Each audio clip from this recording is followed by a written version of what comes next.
मान की कीमत रोज की विभिन्न श्रेणियां। मान की कीमत रोज की विभिन्न श्रेणियां होती हैं। पूर्णतः मूल्य सापेक्ष मांग, पूर्णतः मूल्य निरपेक्ष मांग, इकाई मूल्य सापेक्ष मांग, इसके बाद आता है आपका अधिक मूल्य सापेक्ष मांग और कम मूल्य सापेक्ष मांग।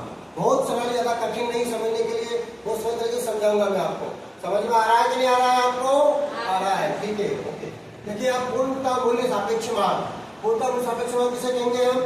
जब आप मूल्य में कोई परिवर्तन नहीं कर रहे हैं, मूल्य में कोई परिवर्तन नहीं कर रहे हैं, मूल्य में कोई परिवर्तन नहीं कर रहे हैं, मांग में आपके परिवर्तन होते चला जा रहा है, जिसे बोलेंगे पूर्णतः मूल्य सापेक्ष मांग। मतलब आपकी कीमत में कोई बदलाव नहीं, लेकिन मांग आपकी बढ़ती ही जा रही है, इसको बोलेंगे हम पूर्णतः मूल्य सापेक्ष मांग। दूसरा आता है पूर्णतः मूल्य निरपेक्ष मांग। पूर्णतः मूल्य निरपेक्ष मांग किसे कहेंगे हम? जिसमें कि हम कभी कीमत को P1 कर रहे हैं, कभी P2 कर रहे हैं, कभी P3 कर रहे हैं, लेकिन उसकी मांग में किसी प्रकार का बदलाव नहीं हो रहा है। इस प्रकार की मांग को कहेंगे हम पूर्णतः मूल्य निरपेक्ष मांग।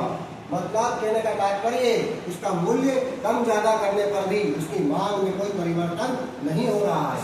इस प्रकार की मांग जो होती है वो होती है दैनिक वस्तुओं की, दैनिक उपयोग की वस्तुओं की मांग। अगला आता है आपका इकाई मूल्य सापेक्ष मांग, जिसमें कि आपने देखा है, जिसे देखा है आपने 20 रुपए पे कितनी थी? 200, 14 पे 250, 12 पे 334।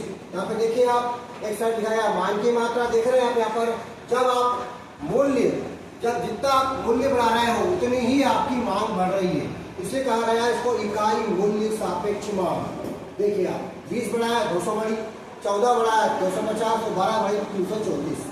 तीसरी आती है आपकी है ना अधिक मूल्य सापेक्ष मांग। यहाँ क्या हो रहा है आप तो ध्यान दे रहे हैं, जब कीमत 20 रुपए थी तो आपकी मांग थी 200, जब 16 हो तो 280, 12 हो तो 400। मतलब आप कीमत को जैसे जैसे बढ़ाते चले, कीमत को जैसे जैसे घटते जा रहा हो वैसे वैसे ही उसकी मांग में तेज गति से वृद्धि हो रही है, बढ़ोतरी हो रही है, इसलिए कहा गया उसे अधिक मूल्य सापेक्ष मांग। देखिए आपको P1 है ना, P2, P3, जिसे कहा गया अधिक मूल्य सापेक्ष मांग।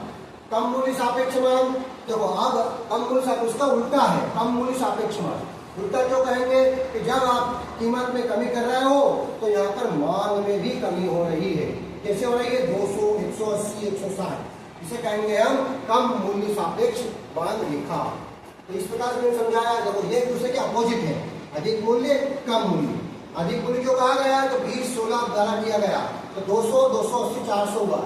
यहाँ पर क्या हुआ आपका? कम मूल्य सापेक्ष। कम मूल्य के नाम 20, 16, 12, तो आपकी मांग हुई कितनी हुई? 200, 180, 160, इसलिए कहा गया कम मूल्य सापेक्ष मांग। ये था आप लोगों का पूरा प्रश्न। समझ में आया कि नहीं आया आप लोगों को? आया, आया।